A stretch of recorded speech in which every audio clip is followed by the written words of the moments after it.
Bonjour mes très chers compatriotes. N'oubliez pas de liker et commenter. Objectif 1 milliard d'abonnés. Parce que c'est notre projet! Vive la République! Vive la France!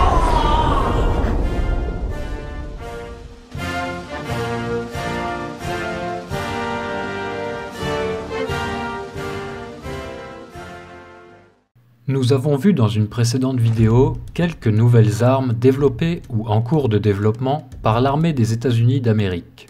Je mets le lien dans la description pour ceux qui ne l'auraient pas vu. Dans la vidéo d'aujourd'hui, nous allons découvrir plusieurs nouveautés dans l'arsenal américain. Tout le monde est prêt?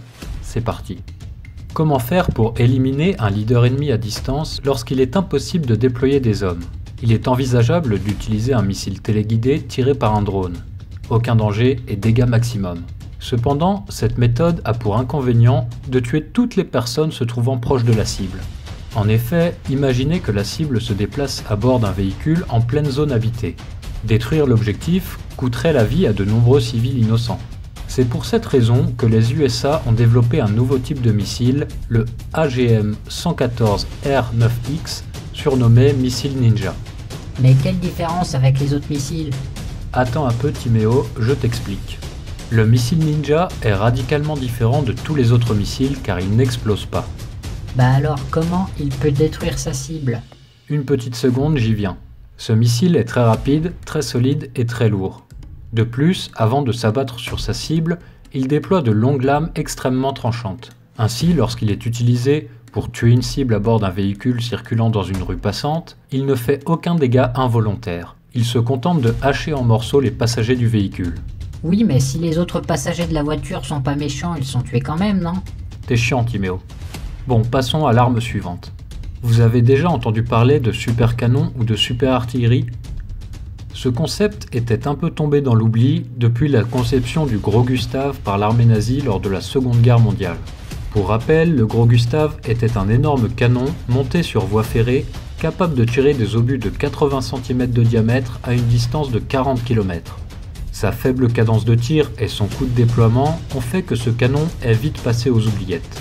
Cependant, l'armée des États-Unis a remis ce concept au goût du jour et développe un nouveau type de supercanon aux capacités exceptionnelles.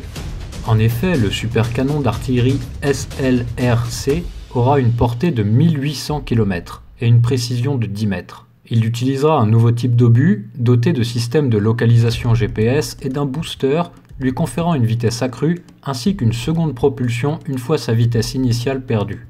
Ainsi, ce super canon sera utilisé pour détruire des cibles au cœur de la zone d'interdiction ennemie sans engager l'aviation, vulnérable aux défenses antiaériennes, ni même avoir recours à des missiles beaucoup plus coûteux. En plus de son artillerie, l'US Army est en train de moderniser une grande partie de ses véhicules terrestres mais aussi aériens. Vous connaissez sans doute le célèbre hélicoptère Sikorsky UH-60, plus souvent appelé Black Hawk. Ce véhicule de l'US Army, utilisé pour les missions d'assaut et d'évacuation, arrive au bout de sa carrière. Deux nouveaux hélicoptères bien plus performants sont développés pour prendre la relève. Le SB-1 Defiant et le V-280 Valor. Tous deux capables de se déplacer à plus de 500 km/h et ainsi de transporter et déployer des troupes très rapidement. Ces nouveaux hélicoptères embarqueront un ensemble de capteurs et de nouvelles technologies leur permettant de voler dans les situations les plus extrêmes avec une maniabilité jamais atteinte précédemment. Peu d'informations circulent sur l'armement dont disposeront ces deux hélicoptères, mais il y a fort à parier que leur niveau de létalité sera bien supérieur à leur prédécesseur, le Black Hawk. Le Sikorsky UH-60 n'est d'ailleurs pas le seul véhicule aérien de l'US Army qui va prendre sa retraite. Un successeur au chasseur de combat multirôle Super Hornet est également en développement. Ce nouveau modèle de chasseur ne devrait voir le jour qu'à l'horizon 2030, mais il est déjà possible d'affirmer que sa signature radar sera réduite, sa vitesse augmentée et son armement plus dévastateur que jamais. Ces différentes innovations et nouveautés dans l'arsenal de l'armée américaine ne sont sans doute que la partie émergée de l'iceberg, et il est plus que probable que de nouvelles armes bien plus terrifiantes encore soient actuellement en cours de développement. Après tout, qui veut la paix, prépare la guerre. Alors, ça t'a plu? Dis-moi ce que tu penses de tout ça dans les commentaires.